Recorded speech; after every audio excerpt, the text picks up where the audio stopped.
Hi mga ka-bakers! Kumusta kayo? Ngayon naman ay gagawa tayo ng buttered cake. Handa na ba kayo?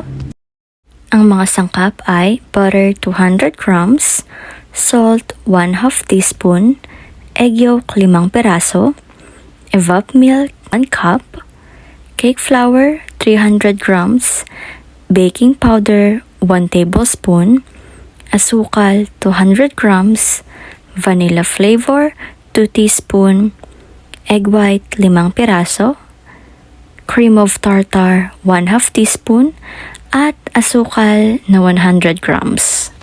Ilagay na natin ang ating itlog at ang ating butter. Asukal, haluin natin ito at kailangan ay magsama-sama ang mga ingredients. At kapag naging ganito ng kanyang consistency, okay na ito. Ngayon naman, ilalagay na natin ang asin, vanilla flavor. Haluin muna natin ulit hanggang sa magsama-sama na ulit sila. Tapos na natin siyang haluin, kaya naman ilalagay na natin ang ating fresh milk. Baking powder. Haluin ulit natin ito ng haluin hanggang sa magsama-sama na ulit sila. Pagkatapos ay atin ang ilagay ang ating cake flour na 300 grams. At kapag nilagay nga pala natin siya, ay kailangan sinasalap po natin siya para po maiwasan ng buo-buo at para mas masarap palalo ang ating cake na gagawin. Pagkatapos naman po nating salain, ay atin na po siyang halu-haluin. Atin lang po itong haluin ng haluin hanggang sa magsama-sama na po ang ating mga ingredients. Pagkatapos nating haluin, nagkukunin na natin ang ating hand mixer at atin na siyang i-mix. At syempre, kailangan po mawala po ang kanyang mga buo-buo. At yung dapat po hindi po siya sobrang malabnaw, kundi tama lang po dapat ang kanyang texture. At ito na po yung consistency na hinahanap natin mga ka-bakers. Yan na po dapat ang kanyang itsura. At atin muna itong iset aside. Sa ating mixer bowl ay ilagay na natin ang 5 egg white at cream of tartar. Paandarin na natin ang ating mixer at hayaan natin siya hanggang sa umalsa na ito ng kaunti. At dahil umaalsa na ito ay ilalagay na natin ang ating asukal na 100 grams. At ilalagay po namin talaga ito nung nakabukas ang aming mixer. Nakadepende na rin naman po sa inyo kung gagawin niyo po ito, hindi. Kasi pwede naman pong patayin mo ng mixer at saka ilagay ang asukal. Paandarin lang po natin ang ating mixer hanggang po sa tuluyan na pong umalsa ang ating mini mix. At eto na po mga ka-bakers, yan. Nakuha na po natin ng ating consistency at ganyan po dapat ang kanyang texture. Kaya naman, ilagay na po natin ito sa una nating minix. At just take your time lang po mga ka-bakers. Pagkatapos naman po mailagay ay atin na po siyang haluin. Sa paghahalo nga po pala mga ka-bakers, isang tip po is haluin lang po natin siya ng one direction lang.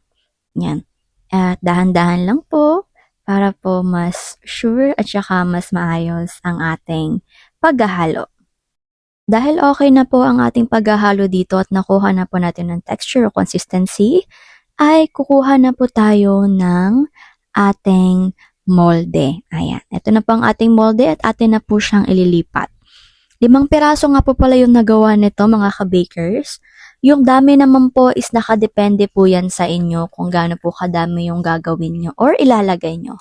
Or kung gusto nyo pong gawing 6, kayo na pong bahala. Or 4, pwede rin naman po.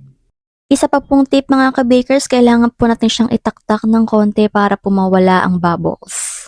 Atin na po siyang isalansan mga ka-bakers. Lagay na po natin siya sa ating plancha at ready na po ito para sa ating oven. Yung oven temperature nga po pala is 170 sa taas, 200 sa baba at ang baking time is 40 minutes. After 40 minutes ay ito na po siya mga ka-bakers. Yan, fresh na fresh from the oven. Tignan nyo naman po, napaka-fluffy niya. At pagkatapos ay atin na po siyang tanggalin. Gagamit po tayo ng maliit na bread knife para po pantanggal dito at konting sundot lang sa gilid. At atin na po siyang ibaliktad. Yan, ganyan lang po mga ka-bakers. Just take your time.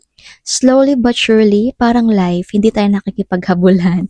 May sarili tayong race at yun ang dapat nating unahin. Hindi ang buhay ng ibang tao. Naging marites na pala ito.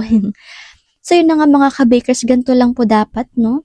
Chill lang dapat tayo sa pag tatanggal kasi minsan kasi pag sobrang excited, nasisira na siya yung para bang pati yung gitna ay nadadamay na. Basta yun na yun. Ayan, yan na po mga ka-bakers, tinanggal na natin siya. At yan, ito na po ang ating cute na sobrang sarap at fluffy na butter cake. O, di ba po, napakaganda? Kaya hiwain na natin yan. Yan, syempre po kailangan natin ng, yung example.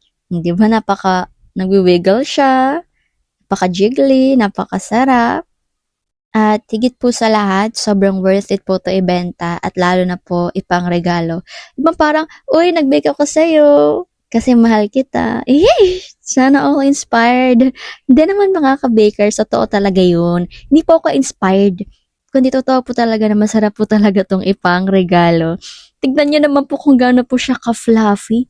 100% ang fluffiness. At ang ating food for the soul ngayong umaga is 1 Corinto 16:14 at ang lahat ng ginagawa ninyo gawin ninyo ng may pagmamahal.